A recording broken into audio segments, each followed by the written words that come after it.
AI Dash is the exclusive sponsor of Satellite Superheroes. AI Dash is on a mission to create a greener, cleaner, safer planet from space. AI Dash helps core industries become more resilient, efficient, and sustainable through the power of satellites and AI. Go out to AI-Dash.com, find out more. On this episode of Satellite Superheroes, we are talking to Payam Banazadeh, CEO and founder of Capella Space.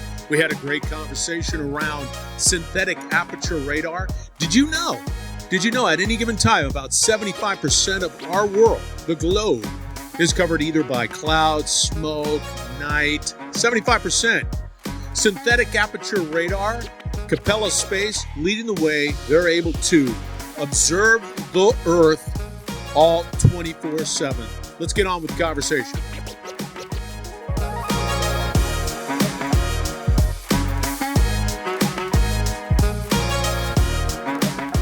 Payam, welcome to Satellite Superheroes. How are you doing today? Good to be here with you. It's Thursday. I can't complain. Yeah, I wouldn't listen to you. Why would I listen to you? Don't. You're looking like 25, and I'm already rode hard and put away wet. I'm old, and you're young, and you got a bright future ahead of you. With that said, for the listeners out there, give us a little 411 on who Payam is. Well, I am an entrepreneur. I am a space entrepreneur specifically. That's why we're here. I started a company called Capella Space about 6.5 years ago.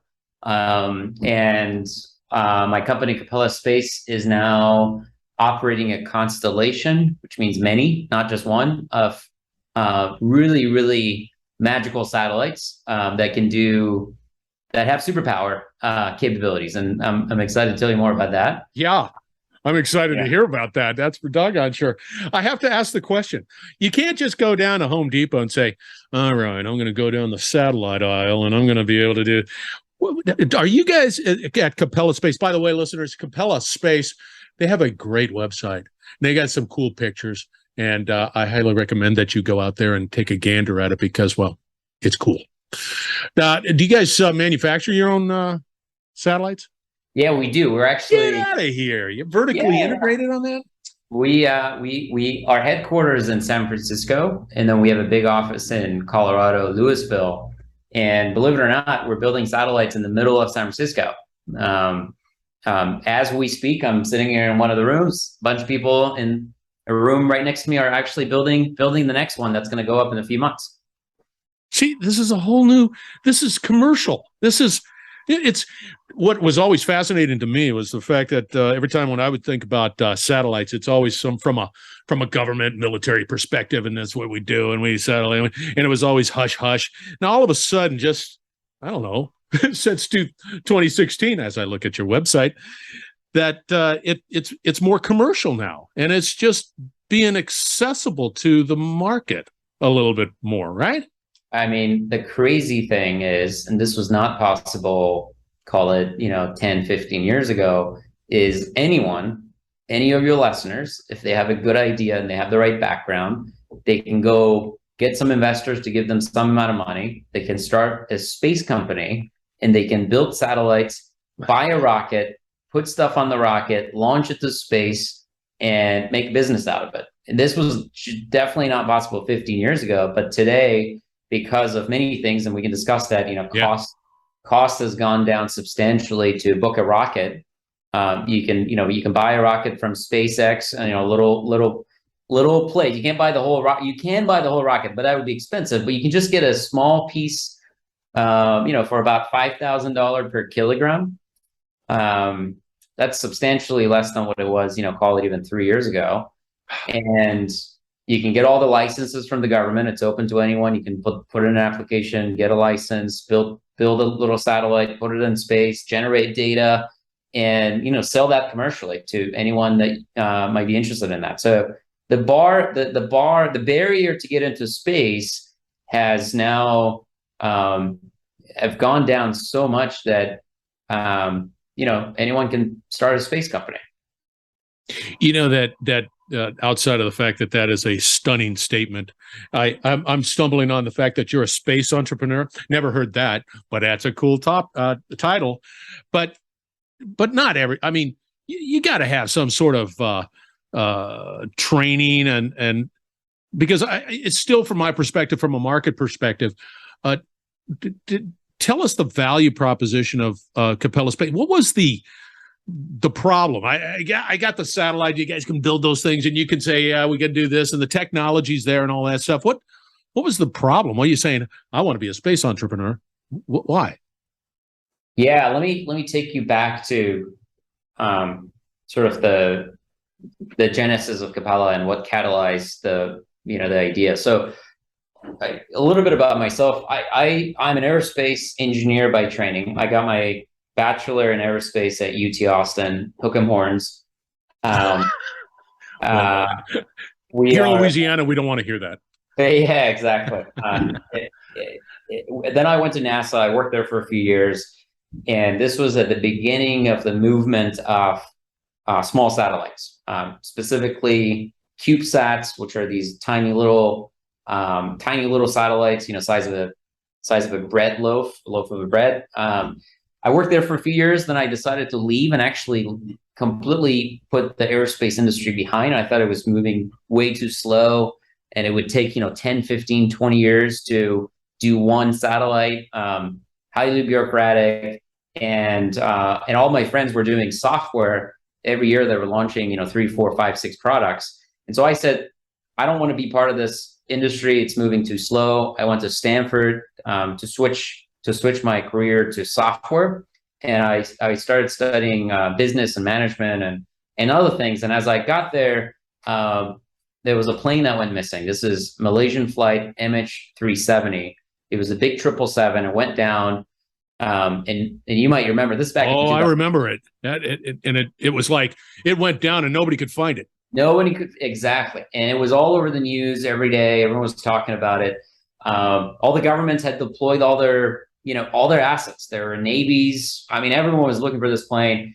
And I was just sitting there thinking to myself, well, this is pretty strange. If a 777 goes missing on this one planet we call home and we can't find it, what else goes missing that we don't even know? I mean, this was, there were human beings on this thing. So we figured they went missing. What is it? Where is it?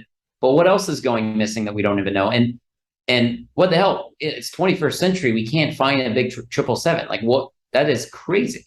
And so as I started pulling that thread, with the background of space, I obviously started looking at what are we doing to look at our planet from space. And there was a whole bunch we were doing back then. But what I realized was we're not doing nearly enough. And there is a significant limitation on all the companies that are looking at our planet from space. Now, this is back in 2014. And it turns out majority of the satellites that are orbiting Earth and looking down at our planet, they're using a technology that we're very familiar with. They use optical imaging, which we all have it on our phone. So the camera on our phone, the satellites that are going around Earth, they have the same technology on the satellites. It's just a bigger camera. And so what is the limitation of that? Well, if it's cloudy, you can't see through the clouds, just like how when you try to capture a picture of the sky, and if it's cloudy, you just see the clouds. You don't see what's behind the clouds. And then they also can't really do imaging at nighttime. Just like if you take your phone to a dark room, it's not going to be a pretty picture. Well, the satellites, if they're going over San Francisco and it's nighttime, they can't really do proper imaging. And if they're going over, Austin, Texas, and it's cloudy, they can't capture an image of Austin. And it turns out 50% of Earth on average is cloudy. Well, what percentage? 50%. Oh, 50% no kidding. of Earth at any given time is cloudy. And then as we know, half of Earth is nighttime, half of Earth is daytime, it rotates. And when you combine those two, 75% of Earth at any given time, it's either going to be at nighttime or it's going to be covered with clouds. 75%. So despite all these satellites that we've launched, we can only look at 25% of Earth. And by the way, that 25% is dynamic because the clouds are moving, the night and the day is shifting. And so all these satellites that we've launched, and there's hundreds of them, we can't actually reliably monitor our planet all the time at any time that we actually really want to. because they'll capture an image and, hey, if it's cloudy, they can't see. If it's nighttime, they can't see. And that was the genesis of the idea. So what we do at Capella, we have built these satellites that allow us to do imaging in all conditions. So whether it's clouds, whether it's smoke, whether it's fog, doesn't matter. We can do it in all light conditions. So we can do it 3 a.m, we can do it 8 a.m. It doesn't really matter. And so now we can capture imagery of our planet reliably all the time, anytime, no matter what. And that was the genesis of the idea. And hold on. What's the technology? I mean, that's the secret sauce. And if I can see, let's say, if there's a fire, but it's cloudy, whatever it is, but there's a fire underneath that set of clouds. You're saying I can see the fire, right? I can sort of assess the current situation. And can you see the smoke, or does that even go through the smoke? It's like you go through the smoke, which is, if there's a fire, you actually, even if it was not cloudy, you can't see anything because it's smoky. Yeah. So we can see through the smoke. And so what is the technology? It's called Synthetic Aperture Radar, or in short, SAR, SAR. The technology itself has been around for a very long time. We didn't invent the technology. This has been around. It's been used primarily by governments in their own, classified satellites that they have. But these are, billion-dollar satellites that are size of a school bus. And there aren't that many of them. There's only a few, and only, U.S. government and a few others have these, highly exquisite classified billion-dollar satellites that use this technology. And what we've done at Capella is we have find ways to miniaturize this billion-dollar satellite to, that size of a school bus, to something that's the size of a dorm room fridge. And we have similar capability as the big billion-dollar satellite, but it's much, much lower cost. And we can now mass manufacture this, which means we can launch many, many of them instead of just 1 or 2, because they'll be too expensive. And that allows us to monitor our planet at very high frequency. So we can take a picture of, San Francisco every few hours, and over time we're going to be able to even shorten that and do it every 10, 15 minutes. And we do it day, night, and in all conditions, and be able to see changes that are happening reliably in all conditions. And that's something we've never had. As humans living on this planet, we've never had this tool in our toolkit. And now we do.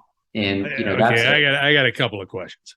The one question is, if the technology, SAR technology, was pretty much in the hands of the government, how does somebody like you and others take that technology? Isn't it sort of that hush hush, don't show them what I mean? I don't get it. Yeah, no, I mean, look, the technology itself is not secret. It's a well-known, well-understood technology, and the physics of it is well understood. And the challenge that we have overcome is it's more of an engineering challenge, right? So in order to be able to do this, you need, and I'll get a little technical here, but please, you need a lot of power, and you need a massive antenna. And the reason for that is the way this technology works is you are generating signal from your satellite. You're emitting signals and power from your satellite that travels all the way down to the surface of Earth from 500 kilometers, which is our altitude. Yeah, I was going to say orbit. What's that? 500. They come all the way down. They hit the ground, and then they reflect, and that signal reflects and travels another 500 kilometer up back to the satellite, and then we receive that signal, and we make an image out of that signal. And so the signal needs to be very, very strong. And I'm sort of using non-engineering terms to just make it as simple as possible. But the signal that's coming out of the satellite needs to have a lot of power in it. And so that requires a really big antenna, and it requires a lot of power. And those two things are really difficult to do in space, and typically requires a really big structure, which would be complicated. It would be heavy.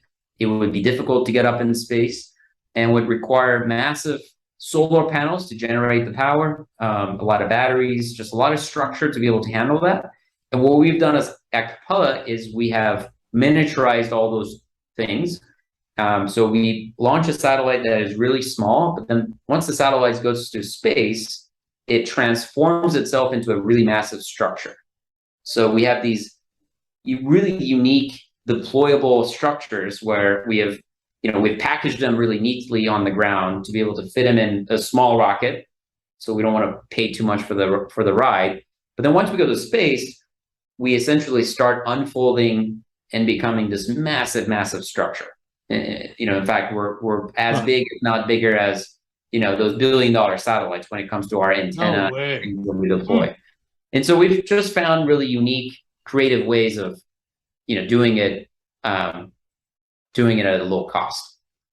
Let's use a use case where I say I want to. I'm sorry, I'm looking down at my notes. So if you're out on the video, it's not that I'm looking at my notes. If the use case says, hey, I want to take a daily picture of San Francisco, the reality is your orbit it's not geosynchronous. It's going around. What's the sort of rotation on that?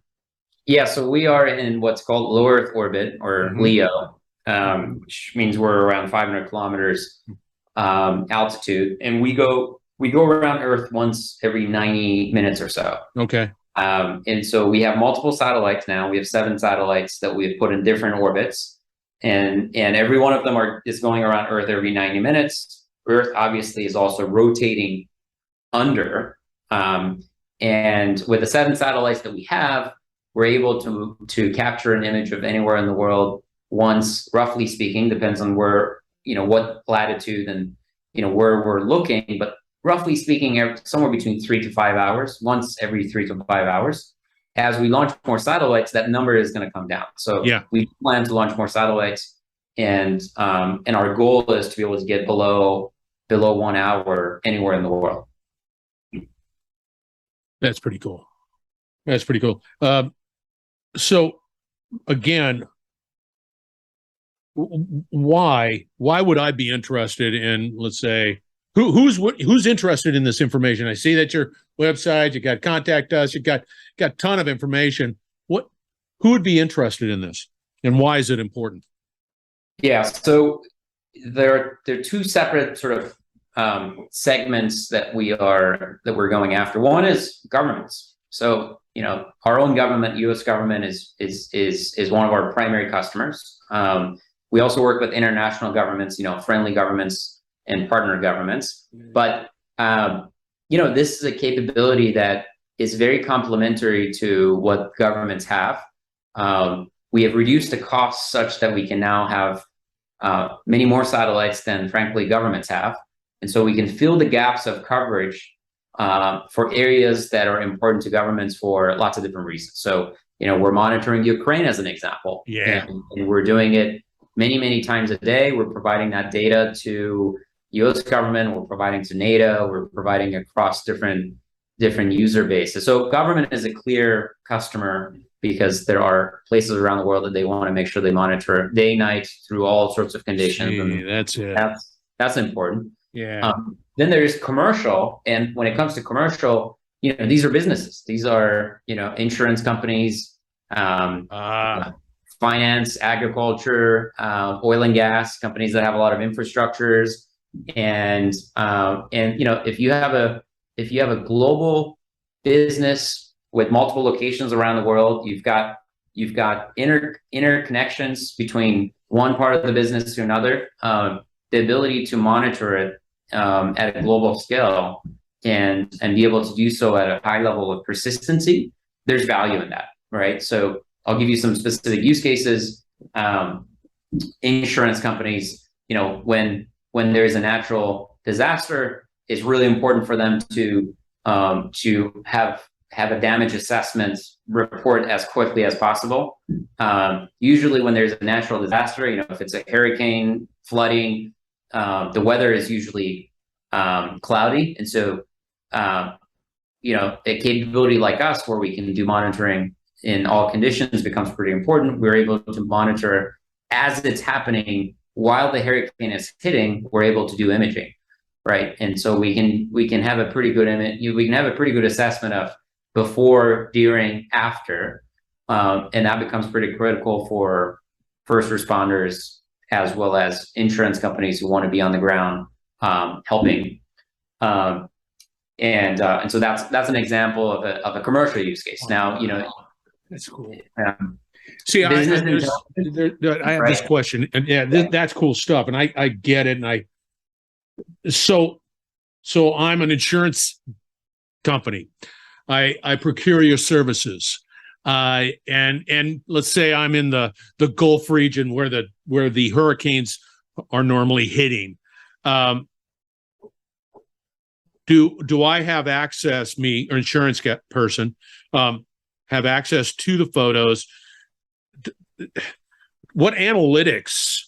I mean, it's one thing to have a photo and say, "Wow, that's a big storm." Wow, whatever. And it's another to be able to say, "Okay, here's some data behind it. This is what you see," right? And give some sort of direction. Is that a possibility? Yeah, absolutely. I mean, there's stuff that we're doing as Capella. So we're essentially three companies in one. So we are a satellite manufacturing company because we have to build our own satellites. We are a satellite operator because we are operating our own satellites in space. And then we're a data/information company. And that's where, we get our own data. The data comes to the ground. And then we extract information out of that and we sell that information to customers. So not only we're doing some of that, so when it comes to flooding, as an example, we have a product that we're rolling out where we are mapping flooding. So the customer doesn't just get the image, they actually get a map of where the flooding is and how it's changing. But outside of Capella, there's actually a thriving ecosystem of other companies that have started working on satellite imagery, including Capella's imagery. So all they do is they build applications on top of our imagery and other companies' imagery, and they sell that application to the end user as opposed to the image. So there is probably at this point hundreds of companies that are working on satellite imagery like ours.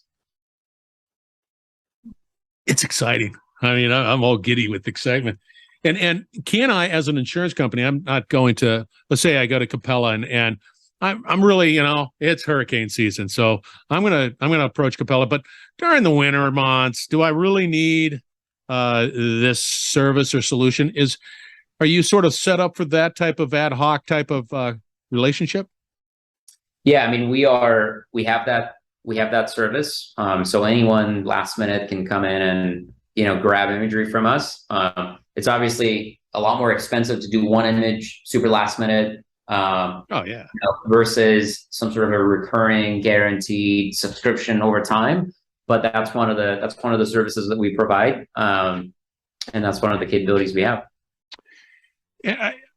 As I look at some of the photos out on your website, capellaspace.com, don't miss out on that. Your placement of satellites and your swath of vision, is it important for you to say, okay, we got a satellite that's sort of the northern part, and then the mid part, and then the southern part, and then so on and so forth? Do you strategically sort of do that, or what? How do you ensure that I can get pictures from, let's say, the Gulf, or pictures up in the Great Lakes, or whatever it might be? Yeah, so we have 7 satellites today, and we're launching more next year. And we do absolutely select the precise orbit that the satellite goes to, and those are optimized for specific coverage that we're trying to get out of the entire system as a whole. And so there are places around the world that we know there's more interest to monitor frequently, right? I mean, most of our planet is actually water. And there are interesting things happens on the water, but there's more interesting things happening in certain regions than in other regions, right? So everyone is interested to monitor Middle East as an example. Everyone is interested to monitor South China Sea. There's a lot happening there. But not that many people are interested in looking at the Mojave Desert. It's just there's not much happening. And so we're pretty strategically on where the satellites go and the type of coverage that we can then provide to our customers. So if I'm Argentina, I'm a government of Argentina saying, you know what, we have a desire to look at this portion of our country, and do you in Team Capella sit down and say, yeah, that's great, but we don't have something in that area, we will, or do you sort of bring that sort of value proposition forward and make those decisions on where to go and precisely what orbit and all that? Yeah, I mean, we as we speak, we have coverage globally, so there's not a place on the planet that we can't look with the satellites that we have. So we can cater to anyone, anywhere in the world.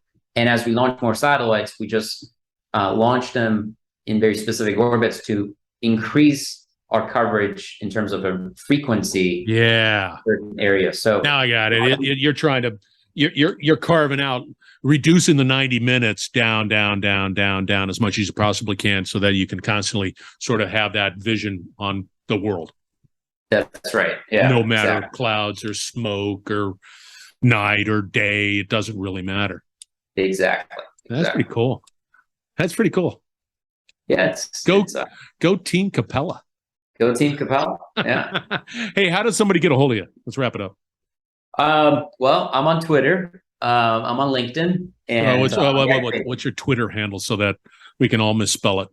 Oh God, I don't even know. But you're on Twitter, but you don't know. Yeah, I'm not a big Twitter person. But I think it's just my first name, Payam, and the first three letters of my last name, BAN. But I'm on LinkedIn. If you go to capellaspace.com, we're hiring like crazy. We're looking for all sorts of positions, so please apply. And there's a contact form on the website that if you want to get in touch with us, that's probably the best way. Yeah, it's a prominent button up in the right corner. That's right. And then you got careers. It's under about. And then it's like, okay, well, look at you. Look at you. And you don't need to be from the space industry to work in the space industry. We are open to hire from all domains. And in fact, we like hiring from outside of space because it's the skills are actually quite applicable. So don't be shy to apply. Well, there you go, man. That's a great pitch. What about good-looking guys like me? All I do is I just, I'm eye candy. That's all I would be for Capella Space. All right. I really enjoyed this conversation. Big time. Yeah, me too. Good chatting with you. Yeah. Hey, listeners, we're going to wrap it up on the other side. We're going to have that Twitter handle. We're going to have the LinkedIn contact. We're going to have Capella Space. So don't come to me. And of course, there's that open invitation for careers. I would highly recommend that you consider that. All right, listeners, we're going to wrap it up on the other sides. Thank you very much for joining. We're going to be right back. All right. Thank you very much for joining Satellite Superheroes, and a hearty thank you to Payam. He is the CEO and founder, Capella Space. Go out to capellaspace.com. Find out more. You got to learn more about that synthetic aperture radar. Mad technology. Also, there was an offer. They're hiring. Find out more. I'm looking out at their website right now, and it is easy to navigate. So if you have any interest, passion, or desire to be in the space program or space industry, right there, Capella Space, opening their door. All right, thank you again. We're going to have another great satellite superhero conversation shortly, so do not go away. Continue to listen to and learn about the technology of satellites.